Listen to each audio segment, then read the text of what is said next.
All right, let's jump right in. We're going to wind the clock back, way back, to a single, absolutely crucial month in India's history, February of 1966. Now, this was a time of just massive change, a moment really caught between, the old black and white newsreels and these vibrant new Technicolor dreams. And this quote, it just nails it perfectly. This really captures the tension we're about to dig into. You had a nation that was at a total crossroads, trying to figure out how to move on from its founding leaders, while at the exact same time, a whole new generation was plugging into its own electric, exciting culture. So, how did this whole month even kick off? Well, it started with a huge political earthquake that, frankly, nobody saw coming. The country was in a state of shock, of transition, basically just holding its breath to see what on earth was going to happen next. I mean, the speed of this is just staggering. Think about it. Just weeks after Prime Minister Shastri's sudden, tragic death, Indira Gandhi takes the oath, a truly monumental moment, India's first female prime minister. But this was an abrupt, almost whiplash-inducing transition. And in the halls of power, a lot of the old guard saw her as, a placeholder, a temporary fix. They had no idea she was about to define the next 2 decades of Indian history. But beyond the high-stakes world of politics, the mood in the country was just heavy. The headlines that month were dominated by stories of tragedy and brewing conflict. It was a real test of resolve for a young nation and its brand new leader. The month was really marked by this devastating international tragedy. Air India Flight 101, the pride of the nation, crashed on Mont Blanc in the Alps. There were no survivors, and the news just sent these shockwaves across the country. It was a story of profound collective loss. And to really get the scale of that loss, you have to look at who was on that flight. Among the victims was Homi J. Bhabha, the absolute visionary, the father of India's entire nuclear program. His death wasn't just a personal tragedy. It was a massive, massive blow to the nation's scientific ambitions, to its strategic future. And while the whole nation was looking outwards at this terrible crash, a really serious crisis was exploding right at home.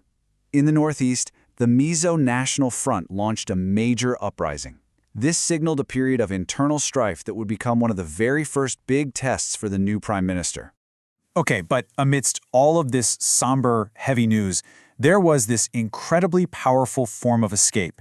Because inside the country's darkened movie theaters, a completely different story was unfolding, one that was electric, vibrant, and just bursting with color. The film that was on everyone's lips was a movie called Tisri Manzil, a kind of musical thriller, and its star, Shami Kapoor, was an absolute phenomenon. He was right at the peak of his fame, and he was electrifying. They called him the Elvis of India, and for really good reason.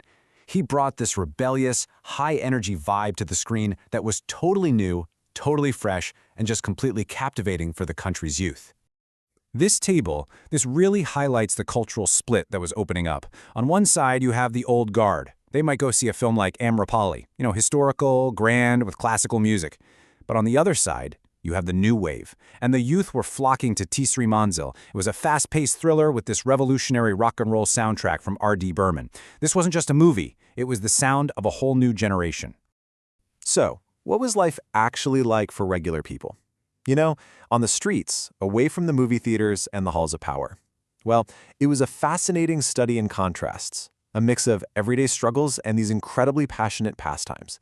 This was deep in the era of the license raj, a time of heavy government control.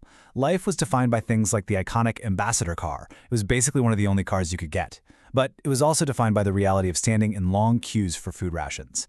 Now, the Green Revolution, which was meant to solve these food shortages, was just getting started, so its effects weren't really being felt yet.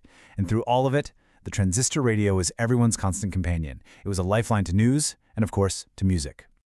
But in the middle of all the daily struggles, all the grinding reality, there was one great unifier, one collective passion that offered this amazing distraction from it all. And that, of course, was cricket.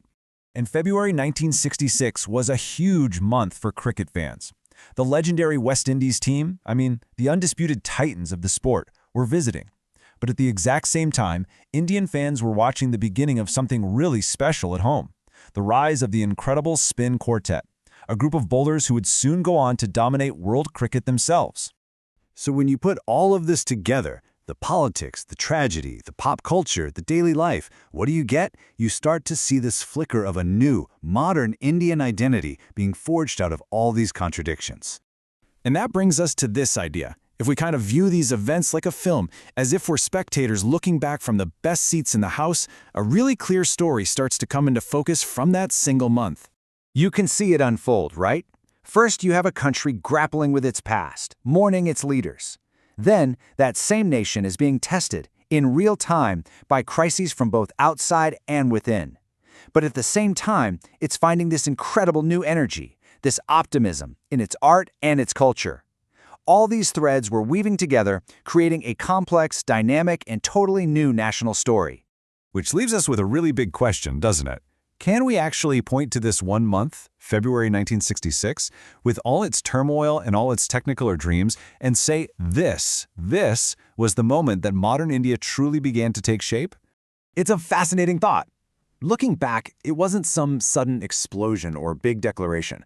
It was maybe just a flicker, a quiet moment where a new sense of self, caught right between tradition and a bold new future, truly began to come alive on the world stage.